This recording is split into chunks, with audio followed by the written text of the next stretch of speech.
Estamos ao vivo. Boa tarde, Bruno. Bem, irmão?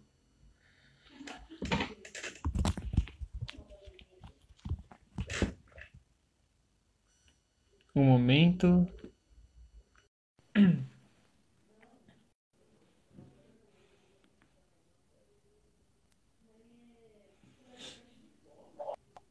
Alô? Boa tarde. Boa tarde, Léo. Tudo bem, irmão? E você? Tudo bem também, graças a Deus. Deu certo? Deu certo sim. Tá Bom, tranquilo. que bom. Como que estão as coisas? Tudo certo, né? Na medida do possível. Primeira vez que você tá fazendo a live pelo Insta? Pelo Insta é. Ah, legal. Passei um tempinho pesquisando aqui, mas deu certo. Ah, beleza. Que bom, Mãe, então. Então, desde já queria agradecê-lo por ter aceitado o convite aí.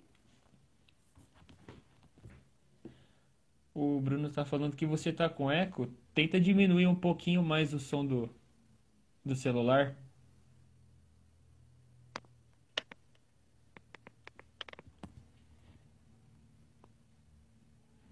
e agora? Aqui tá normal. Como que tá, Bruno? Deixei bem baixinho agora.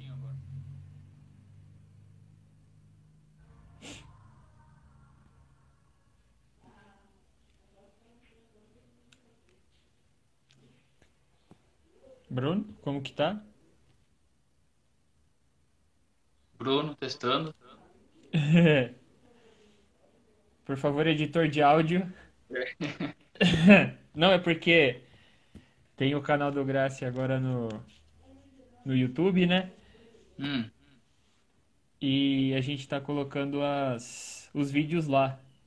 Então estamos disponibilizando no YouTube. Qualquer coisa, Léo, tenta colocar um fone fone, tá. para Peraí. tentar.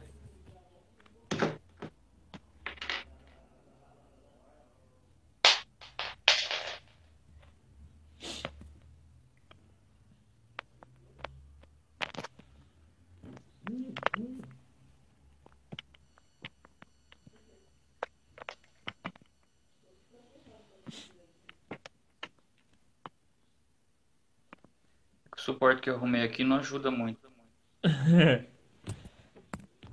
Às vezes precisa dar uma improvisada para poder.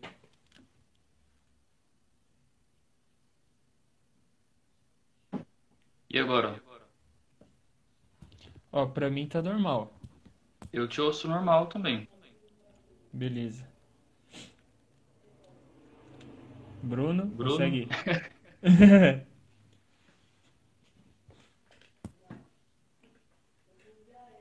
Boa tarde, Lívia.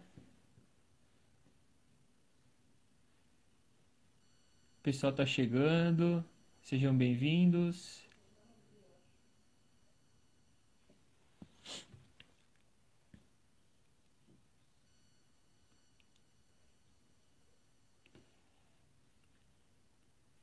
Tá com um pouco de eco ainda? Deixa eu tentar.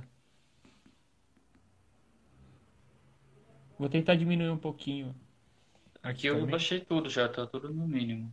Ah, beleza. Eu tô te ouvindo normal, você tá ouvindo? Eu tô ouvindo perfeito. Ah, então, beleza.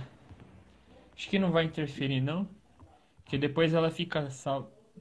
Se estiver muito ruim, pessoal, aí vocês avisam Sim, sim. que a gente tenta ajeitar aqui, tá bom? Então, Léo, obrigado por ter aceitado e participar da Guarda Jovem hoje novamente, né? Agora de uma forma diferente, né? Forma Sim. online, Eu que porque a gente agradeço o não pode. convite de novo. Pode falar, perdão. Não, tô. Beleza. Então acho que normalizou o som. Podemos então já dar Ótimo. andamento aí. Então Então, já eu só queria. agradeço mais uma vez o convite do Rodolfo e sempre bom estar unido com vocês, né? Grandes amigos, grandes irmãos, né? Na fé, irmãos nessa caminhada. Então, vamos ver o que que sai hoje, né? Vamos tentar partilhar um pouquinho. Beleza, então estamos reunidos em nome do Pai, do Filho, e do Espírito Santo. Amém. Amém. Queria pedir a Nossa Senhora para que envie as graças necessárias, porque hoje vamos estar aqui partilhando sobre ela.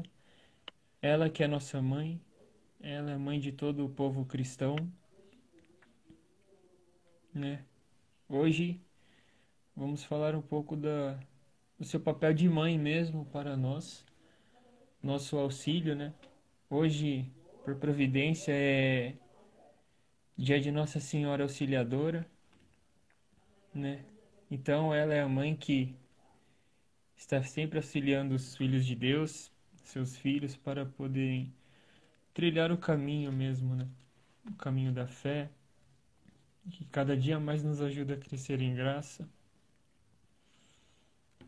que através do que vamos partilhar aqui hoje, possa ser mais que um ensinamento que nós absorvemos e retemos na memória, mas que possamos viver realmente e que possamos realmente nos entregar às suas mãos, né? Durante todo esse mês de maio, a igreja faz honra à Nossa Senhora, né? Então, que possamos absorver todo esse conteúdo que vamos partilhar aqui hoje, mas que possamos colocar em prática, né? Esse socorro de Deus para nós, Nossa Senhora, né? Então, já gostaria de pedir que ela envie seu divino espírito, o seu divino esposo, o Espírito Santo, sobre o Léo, para que ele possa iluminar nossa conversa e cada dia mais crescermos na graça. Vinde, Espírito Santo, enchei os corações dos vossos fiéis e acendei neles o fogo do vosso amor. Enviai o vosso Espírito, e tudo será criado, e renovareis a face da terra. Oremos. Ó Deus, que instruíste os corações dos vossos fiéis, com a luz do Espírito Santo, fazei que apreciemos retamente todas as coisas, segundo o mesmo Espírito, e gozemos sempre de sua consolação, por Cristo Senhor nosso. Amém.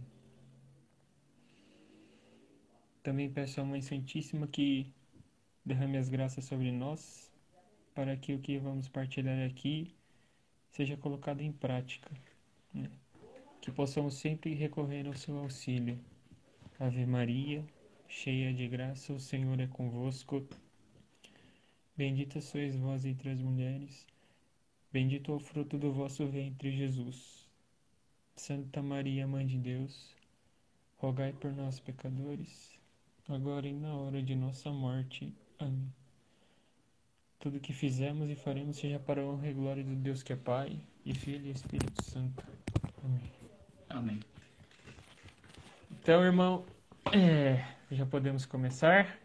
Vamos lá. Certo. Então, hoje o tema, né, como nós falamos, nós divulgamos, é sobre o papel de Nossa Senhora na vida da igreja, né? Na vida da igreja como corpo místico de Cristo, né? Ou seja, dos leigos, dos sacerdotes, dos religiosos, de toda a igreja, né?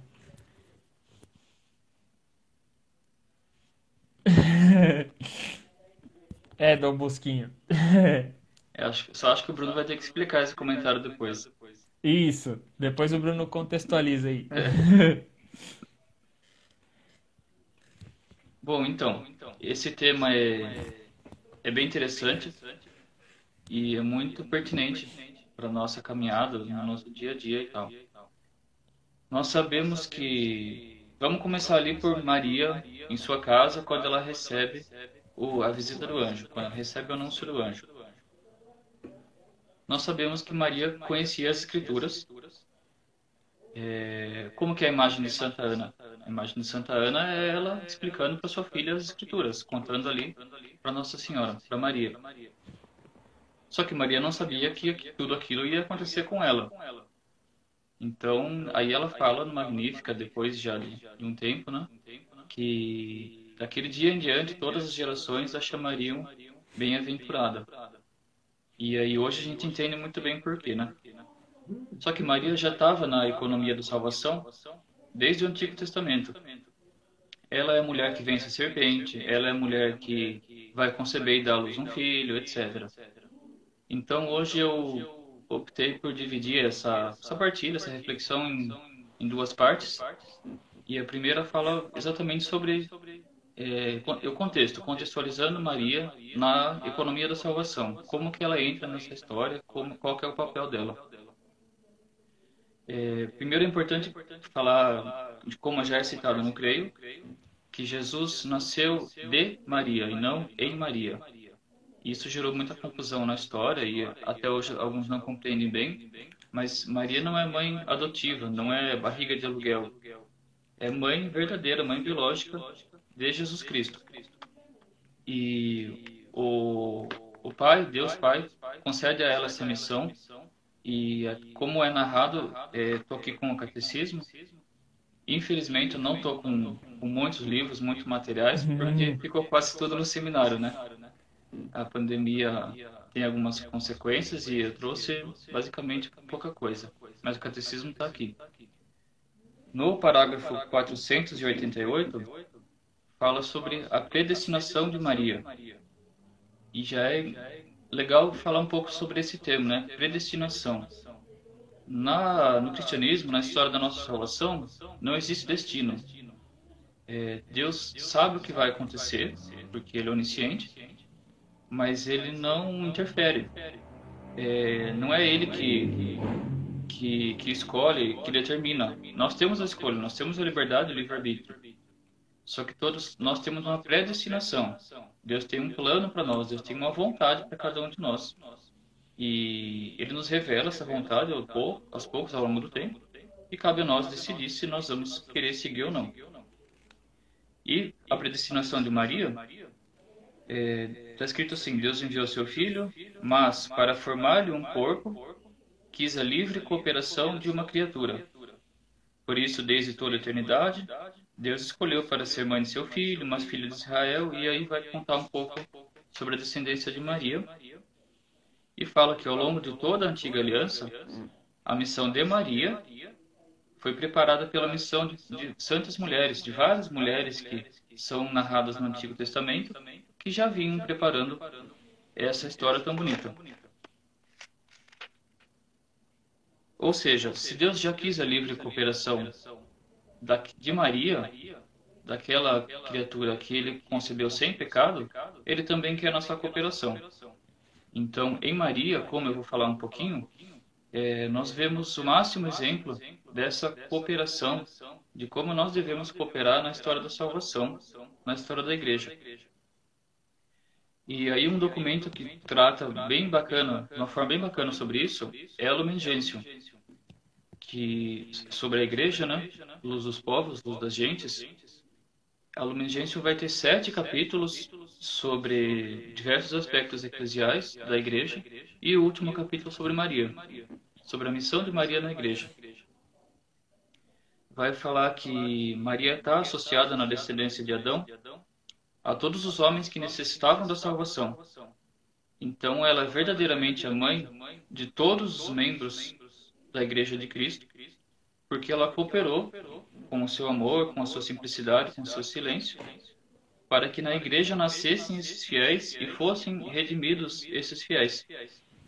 Então, por isso ela é saudada como um membro único, um membro singular da igreja. E aí o catecismo traz essa palavra, e o Lumen Gentium também traz a palavra tipo, que vem de tipos.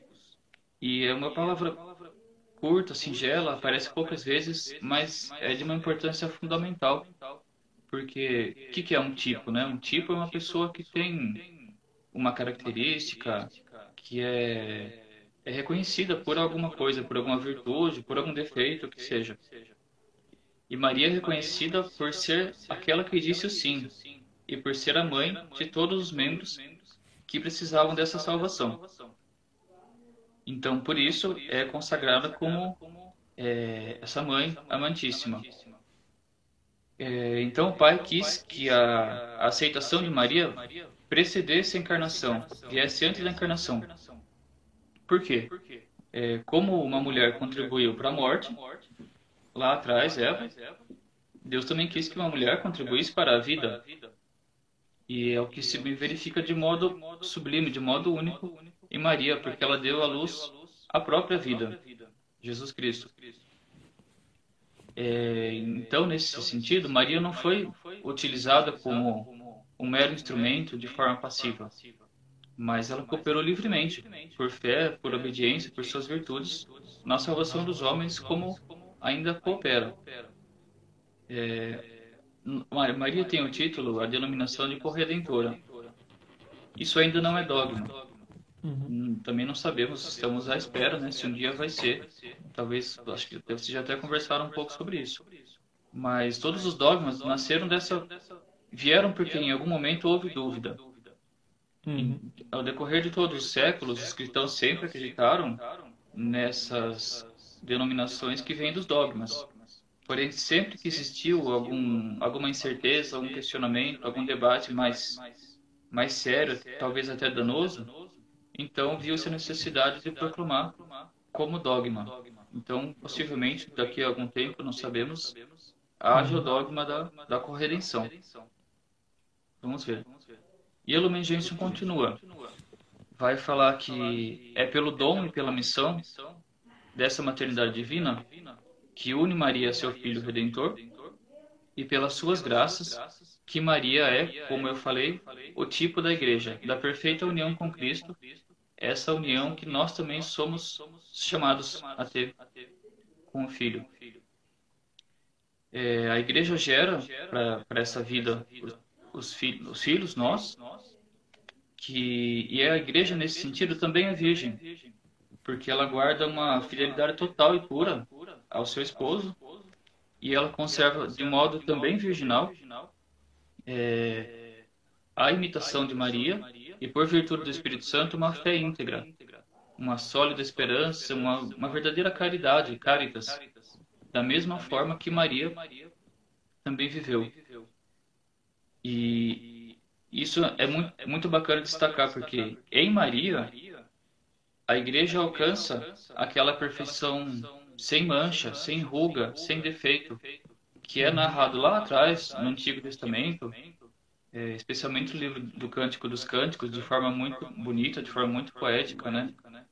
Até ontem estava conversando com os meninos sobre isso, que tanto a Igreja quanto Maria é a toda bela, a toda bonita, sem defeito, sem mancha, que a mancha do pecado original não existe. Só que nós, fiéis, temos essa mancha e nós ainda temos que trabalhar para vencer o pecado, para crescer na santidade.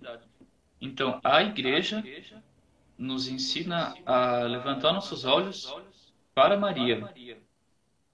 Aí é importante a gente ver a sublimidade de Maria. A própria Igreja direciona seus olhos, sua vista para Nossa Senhora. Porque quando Maria é exaltada, quando Maria é venerada, ela atrai os fiéis ao seu Filho, ao sacrifício do Filho e ao amor do Pai. Nesse sentido, a Igreja, procurando essa glória, procurando esse amor, ela se torna mais semelhante àquela que é o seu tipo, Maria. E aí progride continuamente na fé, progride na esperança e progride na caridade, que são as três virtudes, e aí em tudo faz a vontade divina. E por fim, o Lumen Gentium fala sobre o culto a Maria na Igreja, né? Que ao longo dos séculos foi se constituindo, como que Maria ainda não tinha festas próprias na liturgia, mas depois, aos poucos, foi incorporando, foram surgindo os dogmas, e as devoções, principalmente, né? Principalmente hoje ainda, em muitos lugares do mundo, em que não se celebra liturgia propriamente, porque não tem um ministro ordenado para celebrar a liturgia, as devoções são muito fortes, a piedade popular, as festas, as procissões, a veneração aos santos e, principalmente, quando se fala de Maria, o Santo Rosário. E como que Maria conseguiu tudo isso? Consegue essa posição tão excelsa, consegue ser esse tipo da Igreja? Pelo silêncio, pela obediência. Não era nada, era a mais simples, a mais pequena das criaturas.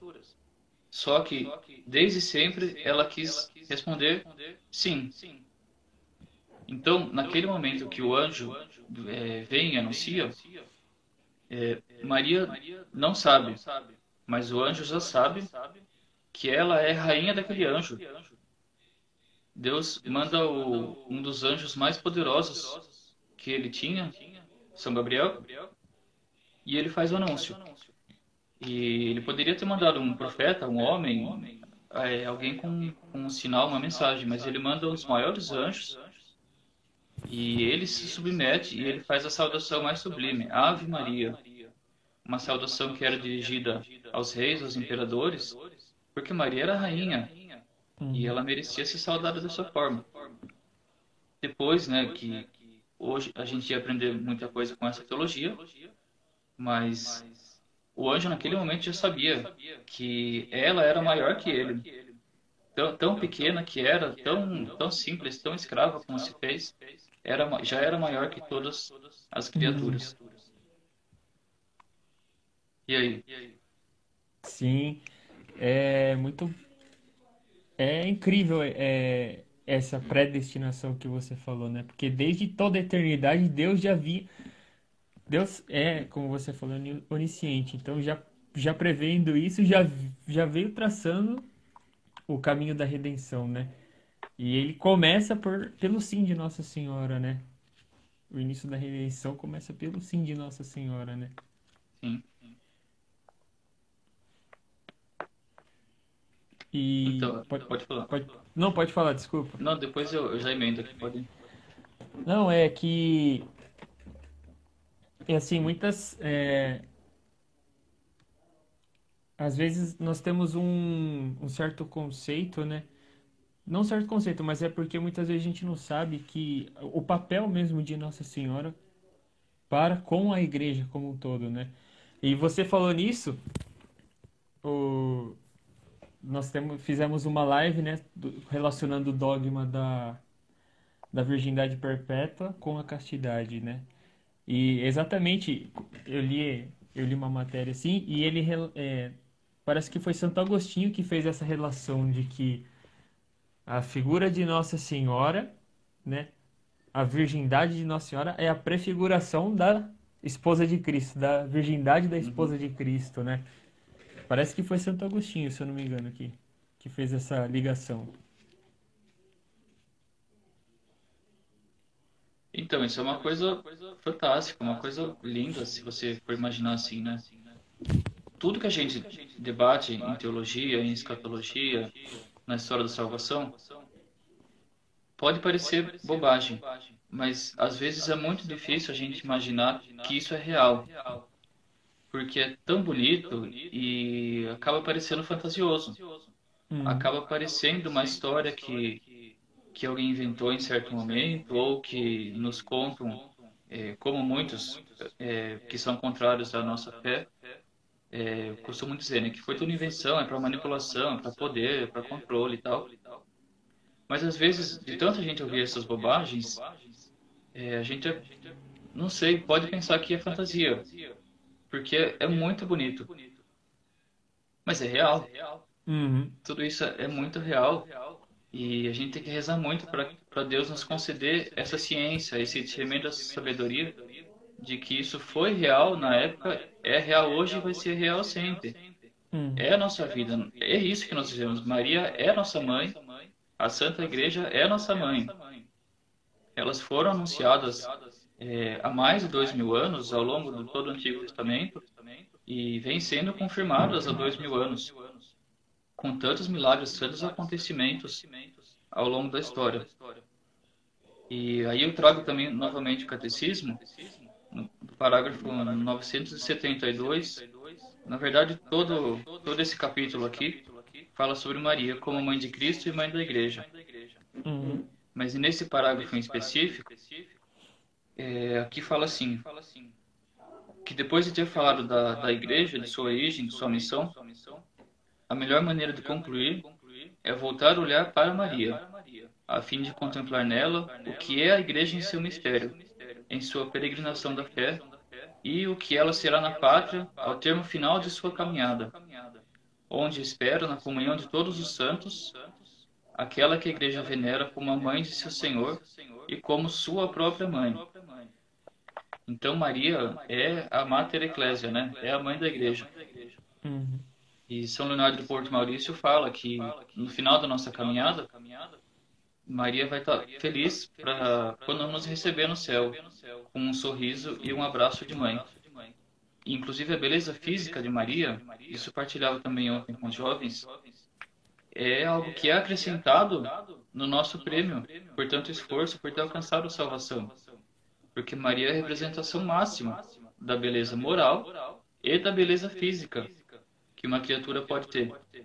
Porque a alma de Maria era tão pura, era tão virtuosa e bela, que também necessitava de um corpo que fosse virtuoso e belo. Quando Deus cria o mundo, como é narrado em Gênesis, ele foi criando cada coisa e foi vendo que era bom. Isso era bom, isso era bom. E esse bom também quer dizer belo, também quer dizer bonito. Então aí nós contemplamos a criação, a beleza da criação, e contemplamos a beleza de Maria e a beleza da Igreja, que não tem ruga, que não tem mancha. Embora seus membros tenham, nós temos, nossa mãe não tem. E aí por isso que ela é o tipo da Igreja. É essa virtude, essa inspiração que nós devemos ter e também buscar. Sim. Você acabou comentando, né, dessa realidade, né? Eu acho que nós estamos num tempo, né? Nesse tempo de pandemia, é um tempo muito propício exatamente para nós realmente termos essa questão do olhar sobrenatural da nossa fé, né? Viver realmente essa realidade sobrenatural que muitas vezes nós não compreendemos aos olhos naturais. A nossa razão mesmo, né? Muitas vezes não compreende. É por isso que é extremamente importante nós. Agora é um tempo propício para nós estudarmos a realidade da igreja, né? A realidade da nossa fé, aumentar essa visão sobrenatural que nós temos da nossa fé, né? Porque como você falou, né? Nossa Senhora, a gente partilhou aqui, Nossa Senhora é a prefiguração imaculada da esposa de Cristo, né? Poxa, mas a igreja é composta por pecadores, então como que ela é santa e imaculada? Uhum. Aos olhos da razão, isso não é possível porque é composta por pecadores, mas a virgindade de Nossa Senhora, né, a mãe da igreja, ela representa isso, né? Essa imaculada, essa esposa imaculada de Cristo, né? Uhum. Ó, entrou uma pessoa de peso aqui para comentar. Seminarista Ismael, um grande amigo, Uhum. inteligentíssimo, muito sábio. E se quiserem fazer uma live top, um dia chamem o Ismael, porque esse Bom realmente é saber. muito, muito inteligente, muito santo também. É um exemplo. Comentando isso que você trouxe para nós, Rodolfo, hoje nós somos, já faz um tempinho, desde da época do Iluminismo principalmente, que a gente tem essa tendência a buscar a razão em tudo, né? A buscar, tem que ter uma explicação sólida, tem que ter algo por escrito, algo comprovado. Isso é totalmente oposto à fé. Se eu preciso explicar racionalmente, se eu preciso provar a minha crença, provar milagres, eu não tenho fé. A fé justamente é esse ato de acreditar. Então, outra coisa que a gente precisa pensar no dia a dia, né? Não cair no excesso de fideísmo, porque a fé e a razão caminham juntas, sempre caminharam ao longo do cristianismo, mas não cair na falta também de fé, no excesso de racionalismo. E aí eu entro para a segunda parte, que eu destaquei aqui, que é o papel de Maria diretamente em algumas ações, em exemplos, na igreja, na história do mundo. Uhum. E aí eu destaco principalmente as aparições. Também alguns concílios, a definição de alguns dogmas. Uhum.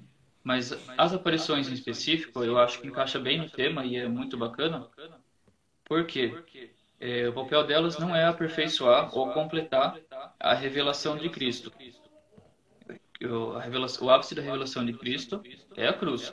Uhum. Porém, as aparições de Maria nos ajudam a viver essa fé de uma forma mais plena, a viver essa revelação em determinados contextos da história que a gente vai se perdendo. E aí Maria aparece para tentar nos resgatar. Uhum. Da mesma forma como Deus, no Antigo Testamento, o povo se aliava a Deus, depois virava as costas para Deus e passava a adorar ídolos e tal. Depois o povo se reconciliava, depois traía de novo. E basicamente essa é a história da salvação. E hoje, há quase 2000 anos, a gente tem mais essa ajuda de Maria, que também nos ajuda a nos reconciliar com o Pai. E na maior parte das aparições, Maria deixa a mensagem de conversão dos costumes, de conversão dos hábitos e de reparação às ofensas contra seu filho. Uhum.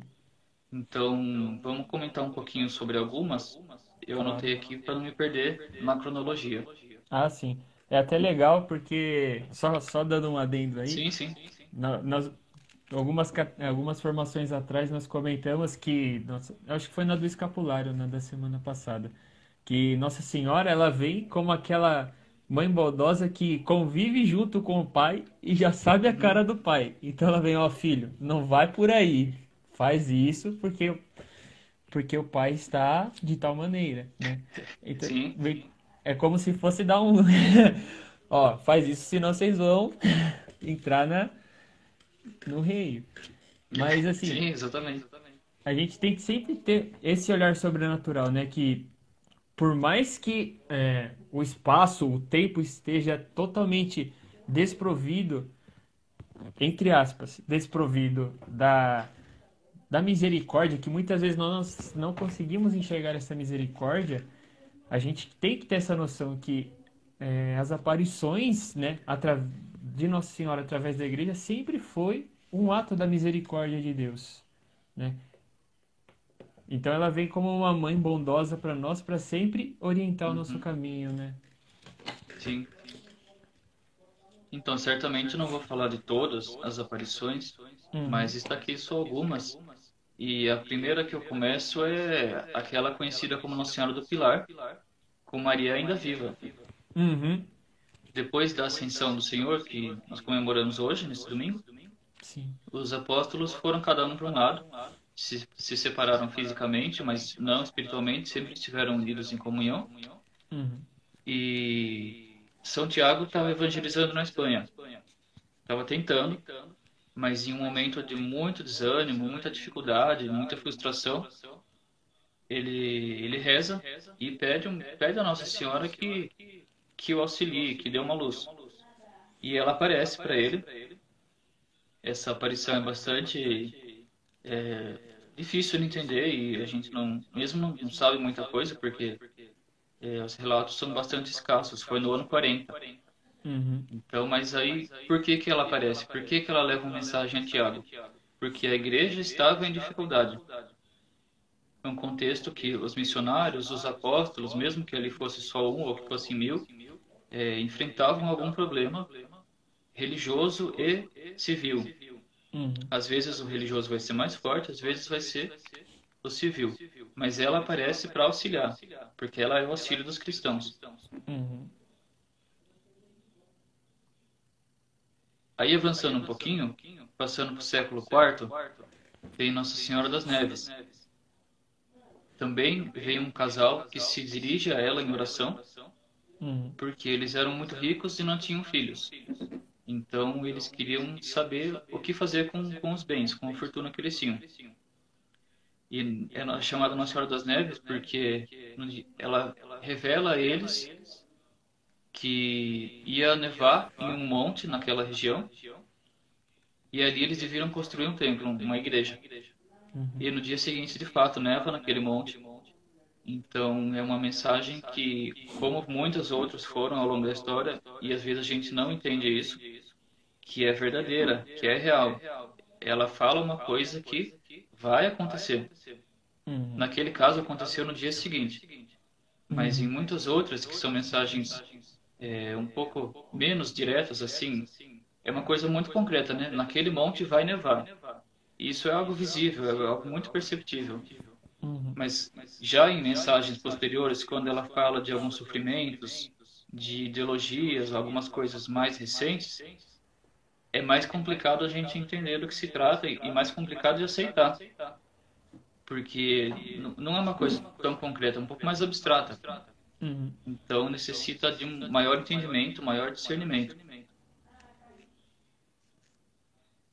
Aí eu passo para o século V, não falando sobre uma aparição, mas falando sobre um concílio. Concílio de Uhum. Éfeso, que aí foi determinado o primeiro dogma, que é o Theotokos, Mãe de Deus. Uhum. Estava um tempo bem conturbado na igreja e na sociedade da época. Ainda estavam muito fortes as ideias de Ário, né, o arianismo, e Uhum. outras heresias que falavam principalmente sobre a natureza de Jesus. Se era só Deus, se era só homem, e outras. O povo era muito criativo, né?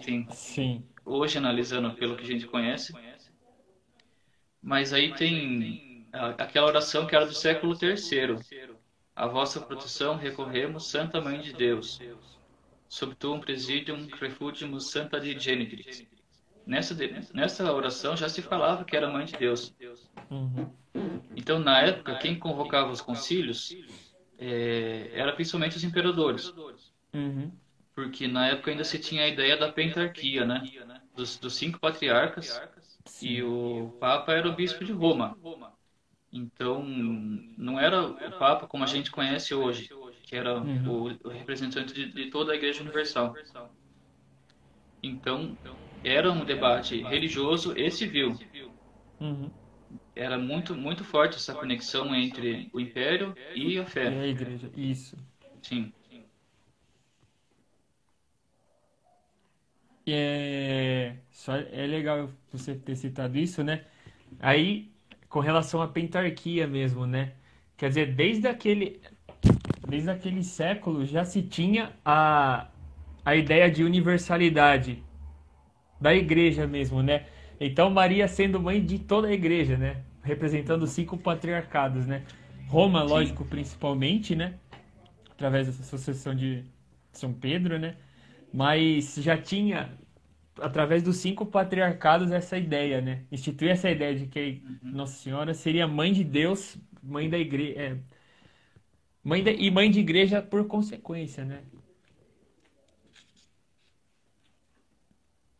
Bom, aí, já pulando bastante na história, duas aparições bem significativas, duas mensagens bem bonitas, são Nossa Senhora do Rosário e Uhum. Nossa Senhora do Carmo, que eu não vou falar sobre elas porque vocês já falaram nas últimas transmissões. E eu passo para o século XV, de Uhum. Nossa Senhora de Caravaggio. É uma aparição que eu gosto muito e hoje não é muito comentada. A gente não sabe muito sobre ela. A devoção no Brasil não é muito forte. Bom, século XV havia muitas divisões políticas na região da Itália, que a Itália ainda não era unificada. O que existiam eram vários pequenos reinos, as cidades-estados. Uhum. Já no século anterior, Santa Catarina de Sena escreveu muito e batalhou muito para cessar esses conflitos, cessar essas guerras, e alcançou grande sucesso. Sim. Claro que não resolveu tudo por completo, e no século XV ainda perdurou bastante. Inclusive é um período que tinha muitos antipapas, pessoas Sim. que se denominavam papas em oposição ao Papa legítimo. Uhum. E várias heresias, assim, o conciliarismo, os citas, irmãos do livro Espírito Santo, taboritas e por aí vai. Algumas heresias que só seriam solucionadas muito tempo depois pelos concílios. E aí vivia uma mulher muito simples nessa época, chamada Gianetta Vacchi. Ela sofria muito com esses conflitos da época, era bastante pobre, e ela era muito agredida pelo esposo. Uhum. E em um certo dia, o esposo mandava que ela trabalhasse, né, colhesse, recolhesse materiais, e ela foi buscar feno, ceifar feno. E na hora de voltar, o feno estava muito pesado, ela já tinha sido agredida, ela estava enfraquecida, ela não conseguia trazer. Então ela se prostra e pede o auxílio da Nossa Senhora. E Maria aparece a ela e fala assim: Sim, eu sou a sua Senhora. Hum, Não temas, minha filha. Tuas preces foram, por minha intercessão, ouvidas por meu divino Filho. E já sim. te estão preparados os tesouros do céu. Essa mulher, Janeta, era muito simples, muito quieta, e ela ficou muito receosa, ficou com muito medo de levar essa mensagem adiante. Mas ela conseguiu. Ela leva a mensagem ao povo, ela leva a mensagem aos governantes e à igreja. E ela alcança a graça de começar a ser respeitada pelo esposo. Inclusive, nessa época existia o concílio, que inicialmente era o concílio de Basileia, mas foi Uhum. transferido e se tornou o concílio de Florença. Foi um concílio que não teve grandes resultados e muitas questões continuaram pendentes. Porém, a aparição de Nossa Senhora ali gerou frutos nesse concílio, porque Janeta conseguiu levar sua mensagem de paz para a igreja, Uhum. para os bispos e os representantes que estavam naquele momento. Então, é para mostrar para comprovar, para corroborar isso, como a aparição de Maria trazendo essa mensagem gera efeitos, gera frutos, quando é aceita por nós e quando nós temos a coragem de levar essa mensagem. Uhum. E aí, poucas décadas depois, aconteceria a Reforma Protestante, comecinho do século XVI, 1517, que originou, por sua vez, a Contra-Reforma e o Concílio de Trento, em Uhum. 1545. E isso nos leva à próxima aparição, porque um dos assuntos do Concílio de Trento foi a evangelização do Novo Mundo, a América. Uhum. Então, povos que ainda não conheciam o Evangelho, não conheciam a mensagem de Cristo, e aí, poucos anos depois da Reforma Protestante, quem que aparece no Novo Mundo? Guadalupe. Guadalupe. Uhum. E em menos de 10 anos da aparição, ela consegue 9 milhões de conversões Nossa, no século XVI, uma época caramba. que não tinha essa população massiva como tem hoje. Uhum. Então, Guadalupe tem uma história fantástica, eu sou devoto enfim, Sim. é uma coisa que inclusive prova que se a gente quiser explicar tudo racionalmente, não vai conseguir explicar, Sim. porque aquele manto ali é uma coisa Nossa, fantástica. sim. E também tem isso também, né? Esse olhar de Nossa Senhora para aqueles que ela se revela, né? Os mais simples, os mais humildes de Sim, coração, né? Acho que essa é uma das mensagens mais importantes, assim, que ao longo da história da igreja, Nossa Senhora vem só confirmar, né? uhum, Aquilo que Nosso Senhor disse, né? Sede como as crianças, né? sim, Ela se revela mais às crianças ainda, né? A gente tem, por exemplo, também em Lourdes, né?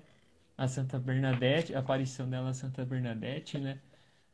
Que antes mesmo de ser proclamado o dogma, não, um pouquinho, acho que foi na mesma época, se eu não me engano, que foi uhum, proclamado o dogma da Imaculada Conceição, né? E ela aparecer para uma menina que não sabia nem o que era a sim, Santíssima Trindade, nem guardar isso, né? Então, você começa a desconfiar, poxa, como que a Imaculada aparece para uma menina ignorante, né?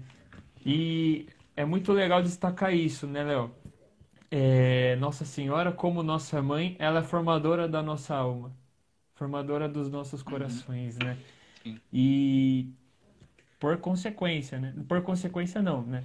A partir do momento que nós somos batizados, então é aí que entra o papel de Nossa Senhora mesmo, né? Na vida de cada cristão, na vida da igreja, né? sim, Entrando agora um pouquinho, né? Falando um pouquinho sobre o tratado, né? Da verdadeira devoção, né? Que eu acho que São Luís foi. São Luís.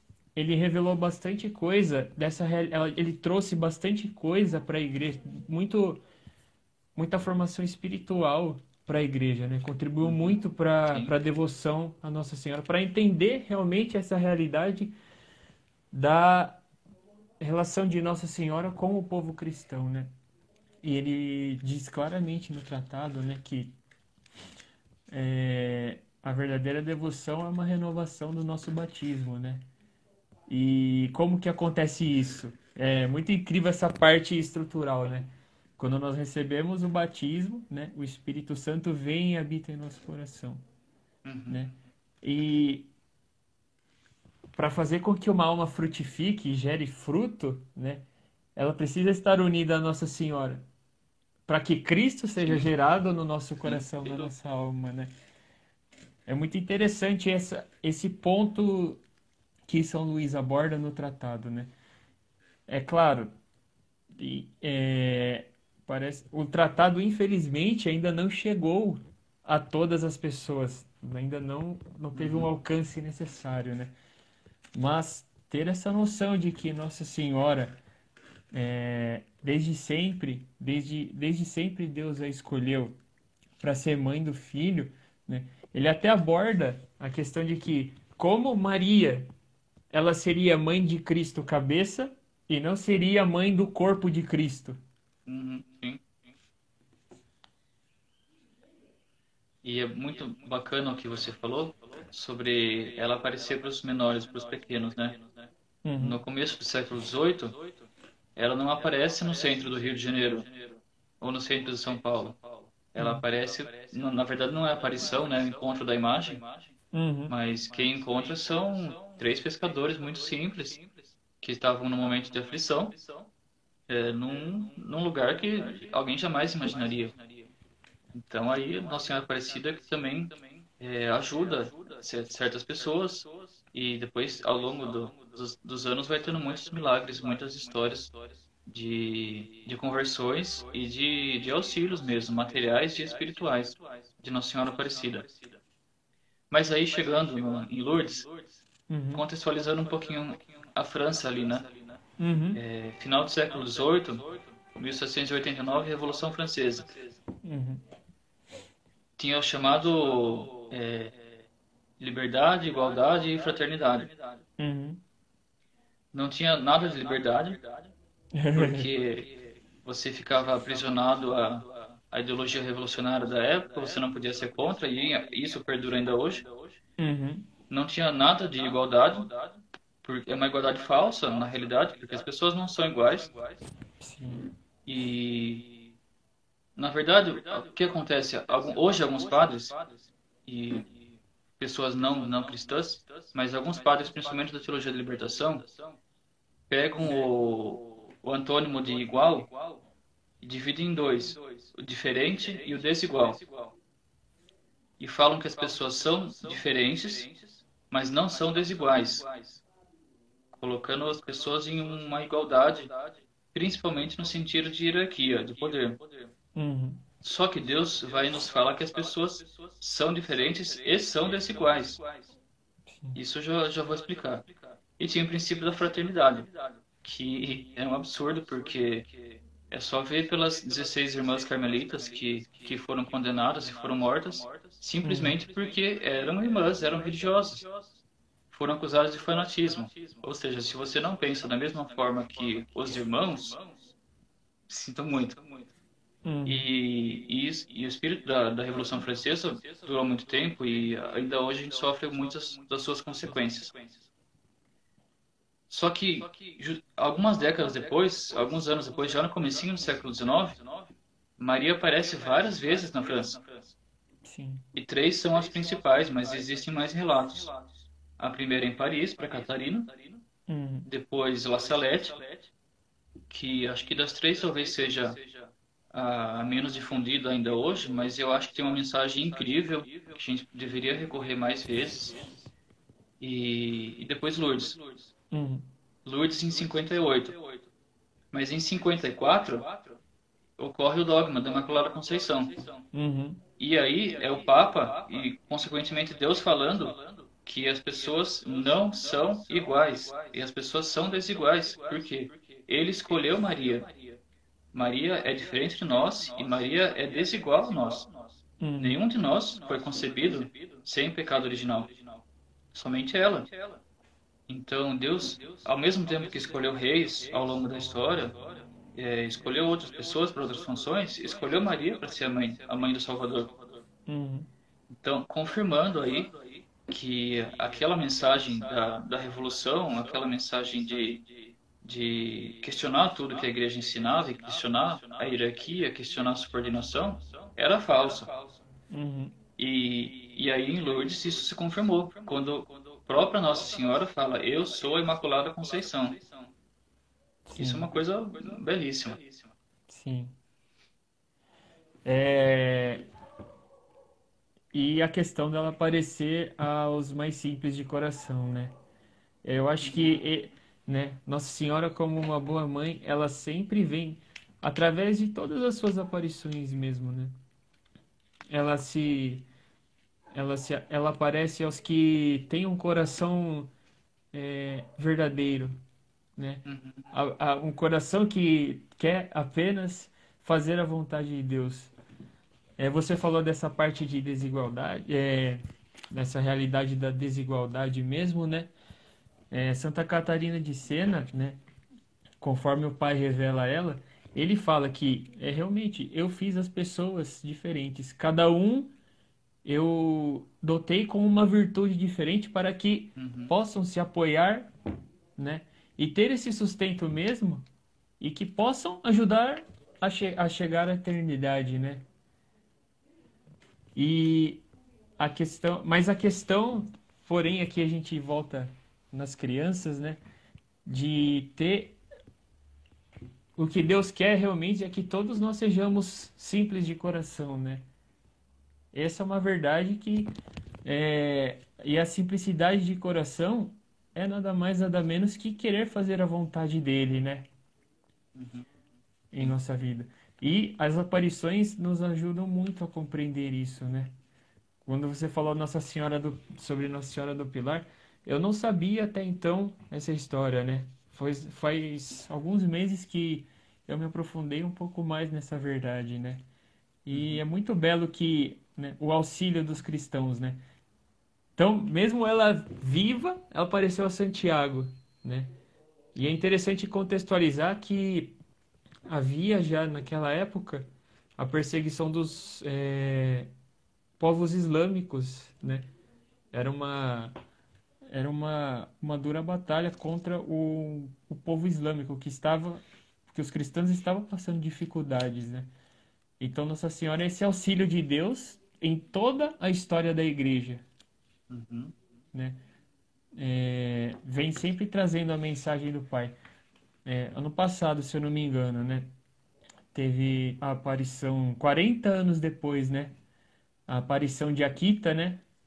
Nossa Uhum. Senhora em Akita, né? 40 anos Japão. depois. Então, pra você ver, né? Ela pareceu uma senhorinha simples. Uhum. E essa questão de ter o coração é, puro e simples, né? É esse o papel de Nossa Senhora, que ela como mãe da igreja, como nossa mãe, ter o coração é, simples, mas Sim. verdadeiro, Uhum. né? E é muito bonito que a maior parte dos santos quiseram fazer isso, né? Quiseram destruir a própria vontade para se fazer a vontade de Deus. Uhum. A vontade de Deus é a nossa união com Ele, né? E o papel de Nossa Senhora na história de cada cristão, né, é essa fecundação através do Espírito Santo para que nosso Senhor Jesus Cristo possa nascer em nossa alma. Uhum. E aí, tão importante quanto ter esse coração puro, como Maria apareceu para essas pessoas de coração puro, coração simples, é sempre manter esse coração puro. Porque o que aconteceu, por exemplo, Bernadette em Lourdes, Uhum. Jacinta e Francisco em Fátima, e também também Lúcia, e outros santos que receberam essas aparições que continuaram puros, continuaram santos. Mas em La Salette, por exemplo, ela aparece para Melanie e Maxime, que eram os dois pastores, os dois se corromperam. Uhum. Usaram o pretexto da aparição, e claro que ficou muito conhecido na época, e usaram isso para conseguir fama, para conseguir dinheiro, enfim, se Uhum. corromperam. Então, é essencial que todas essas graças que Deus nos dá, muitas delas por intercessão de Maria, a gente possa guardar, possa manter, Sim. porque é muito difícil. Eu imagino que deve ser muito difícil mesmo. Imagina você recebe na sua casa uma aparição de Nossa Senhora. Uhum. Como que você vai lidar com isso? Eu mesmo possivelmente também iria me corromper. Não sei. Uhum. É necessário realmente muita pequenez, muita humildade, muito silêncio, como Maria teve e como essas pessoas para quem ela apareceu também tinham e souberam manter. E aí falando, como eu comentei de Fátima, né? Uhum. Talvez a mensagem mais, não sei, sublime, mais até um pouco misteriosa que ela deixou para nós. Ela aparece em Portugal em 1917. Por que em Portugal? Não sabemos, foi a escolha dela, a escolha de Deus. Só que Uhum. em Portugal, em 1908, tinha acontecido um evento bastante significativo, que foi o regicídio. Os revolucionários republicanos mataram o rei e o príncipe herdeiro. Uhum. E 2 anos depois, acabaram de vez com a monarquia e instituíram a República Portuguesa. Então, 7 anos depois dessa instituição da República, ela aparece em Portugal, justamente no ano da Revolução Russa, Uhum. que ia originar a União Soviética Socialista, que ia durar até 91, trazendo durante todo o século XX, persistindo até hoje, mensagens completamente contrárias à nossa fé cristã, a tudo que a Sim. gente acredita, acabando com nossos valores, com nossa moral, com nossa cultura, e colocando hoje uma cultura de morte, que Sim. infelizmente até mesmo muitos cristãos ou que se dizem cristãos abraçam. Então essa mensagem de Fátima é atual. Assim Sim. como todas as outras foram, essa mensagem é atual. A gente tem que ler e reler e buscar viver com Sim. esse coração, com esse espírito, da forma como você comentou, simples, humilde, pequeno, como Maria foi pequena. Sim. Léo, faltam 2 minutos e meio já. Por incrível que Nossa, pareça. passou rápido, hein? Por incrível que pareça, irmão. Acho que eu falei muito. Não, louco. Foi suficiente para a gente poder estar cada vez mais tentando realmente aumentar os nossos olhos da fé, né? Principalmente nesses tempos de assim, sem impossibilitados de receber o próprio Cristo nos sacramentos, né? É, que essa pequenez que Nossa Senhora nos ensina através de suas aparições, né? Seja realmente um tempo para meditarmos a uma verdadeira conversão, né? De Sim, coração. Se antes nós não tínhamos essa possibilidade, seja por qualquer desordem nossa, que seja um tempo para aproveitarmos realmente essa verdade. Então, Léo, eu gostaria de agradecer, falta 1 minuto e meio aí. Eu gostaria que você finalizasse com uma oração, pode ser? sim, claro. Eu Então, faço uma oração. Pode falar. isso, isso, Faço uma oração espontânea e daí termino com o Rainha do Céu, que é a pode ser. Antífona Mariana do tempo da Páscoa. Falta 1 minuto. Tá.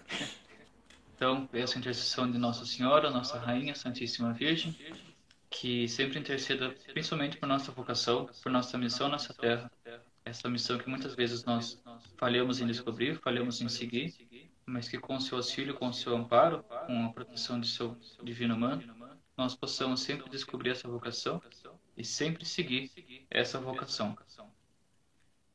Regina Celi, letare, alleluia.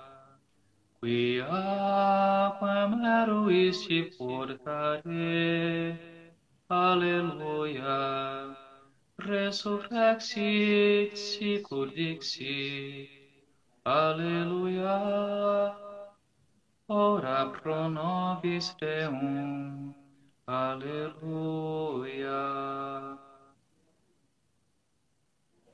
Certo, Léo? Certo. Deus Obrigado, abençoe. Rodolfo. Amém. Eu que agradeço, muito obrigado. Está sempre de portas abertas, tá bom?